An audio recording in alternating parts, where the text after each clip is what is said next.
So today I kind of want to talk about something personal, um, about how to feel comfortable in your own skin. And the reason I'm saying this is because I have a rare disability. That's what they call it.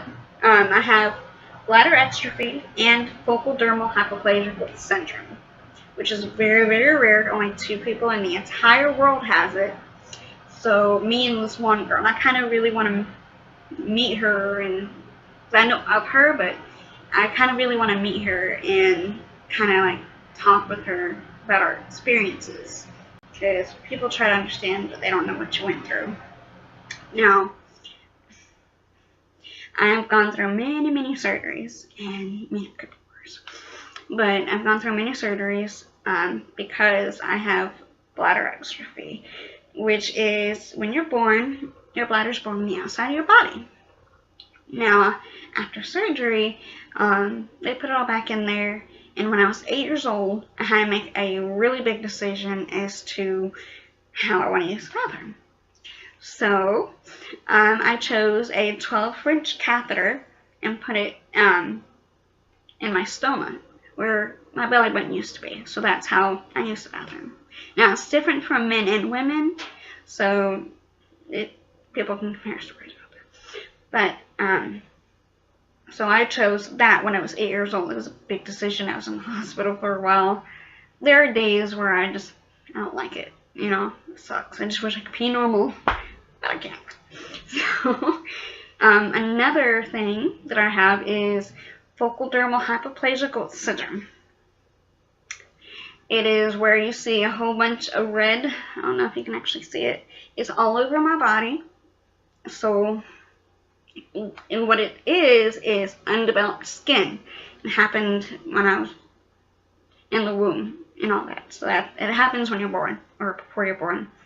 So I know that Dr. William Goltz found it in 1962 in Minnesota. His first case, he didn't know what it was, so they just named it Goltz.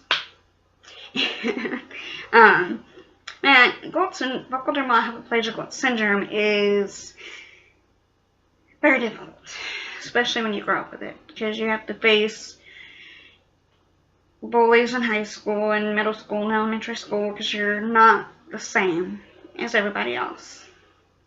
And I learned that the hard way. So, because what it is deformities. Okay, not just the skin, but it's like deformities, you know, with your hands and your toes. For me, you can't really tell. My nails are really deformed, that's why I have these. But your hands and your toes are fused, so you have to get them separated at birth. And this has been separated twice. Also, it affects not only the outside, but inside too. I have problems with my eyes, my teeth, face structure. These are actually dentures. I got so, nothing I did. I mean, it's just the way everything's set up. It was bound to happen. And so I had to get dentures because it was so bad. So that was not my fault. But I like this a lot better than my last two. So, and it affects my vision, affects everything on the inside basically. And I tried to file for disability because of my back, basically. I have osteoporosis in my spine, osteopenia in my arm. I have arthritis and scoliosis. And it caused many different things that, you know, that disability does not have in their book. So they don't have a definition for me in the book, so I got denied. But my mom raised me to be strong, and that's where I am. I try to do everything as normal as possible. I can't run because I have a heart defect. I can't do a lot of exercises and stuff that I really want to do because I'm an athletic person, but my heart and my knees and my feet and all that won't let me. So I dream about it. So I try anyway. It doesn't really work out that well. So, you know, so that's what Goltz syndrome is. I'm so sorry. That's what Goltz syndrome is. It's just deformities of everything. And having the bladder exstrophy and the goltz syndrome makes me 1 in a billion. A very rare person in the entire world. So I kind of feel kind of special. And, you know, just like, oh, cool, there's no one out there like me except that one girl that I really want to meet. So, so I really want to meet her and compare stuff.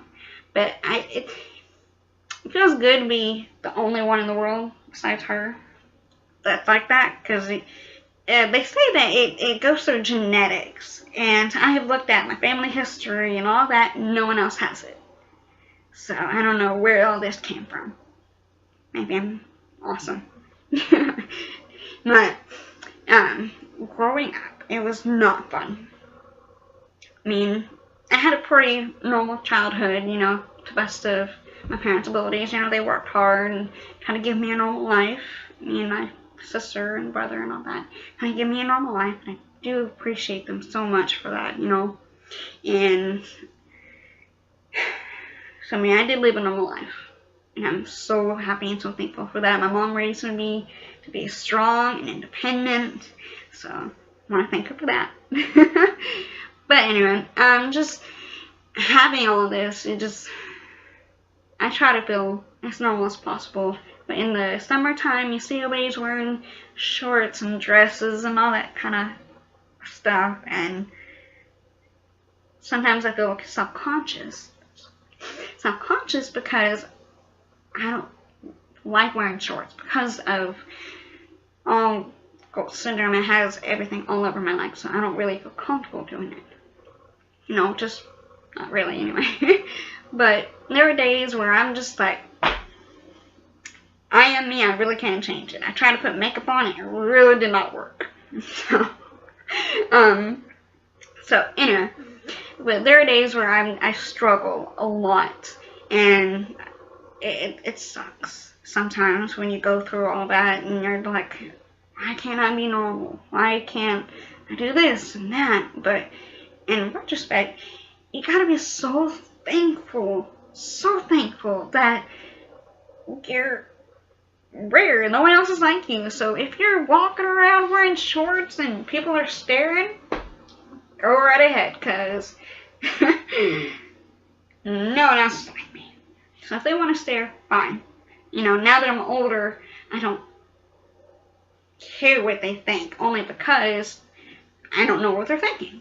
You know, I could have all these, oh, they could be thinking this and they could be thinking that. Or kind of look at, they could be thinking positive things. Like, you know, she looks like that, she looks confident, and she looks pretty, you know. You know, sounds weird, but I mean, you don't know what someone else is thinking. So you can't really judge someone just by them staring at you. I mean, they could be thinking a whole bunch of things. You just don't know. But that's why sometimes I'm just like, I'm walking into Walmart, got my earphones in, I'm dancing, I don't care.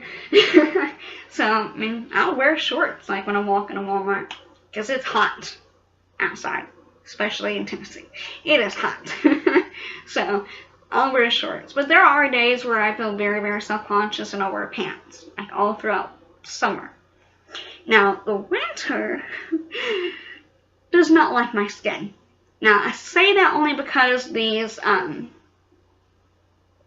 stuff, it gets so inflamed and it hurts so bad during the winter to where it gets red and cracked and bleeds, and no matter how much cream I put on it, it burns.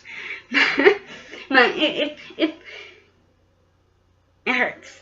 And there is no treatment for it. You know, some days I'm just like, oh, I wish there was a cure for all this, but then I wouldn't be 1 in a million, right? Or a billion. I don't know. But I would be rare. So there are days I'm just like, yay, I'm rare, that's awesome. And then the next I'm just like, really? You know, really? But now that I'm 25, you know, I'm more comfortable in my own skin. I don't need those ads, you know, people telling all the women, oh, you have to look like this. Because let me tell you, I do not look like that. And I'm kind of happy because I don't want to look like everybody else. You know, I don't want to look like a supermodel because I am not a size 2.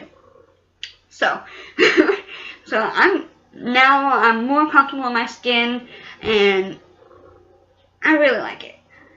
So that's being more comfortable with yourself. It's easier said than done, but it takes time working up to it.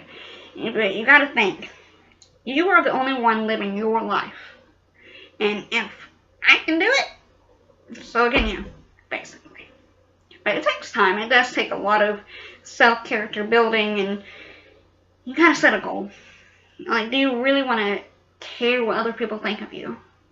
And if so, good for you. But me, I'm at the point in my life, I'm 25, I don't care what people think about me. If you like me, good. If not, okay. So, that's my story. So yeah, that's why I just wanted to let people know about bladder exstrophy and focal dermal hypoplasia goltz syndrome. So that way people can get more understanding of what it's like to grow up with it. Not easy.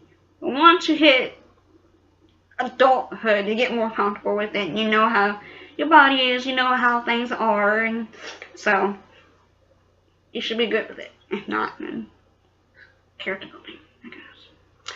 But growing up with it, as long as you got a great support system with your family and your friends and anyone who understands, then you should be good. Man, if not, man, I'm a very friendly person.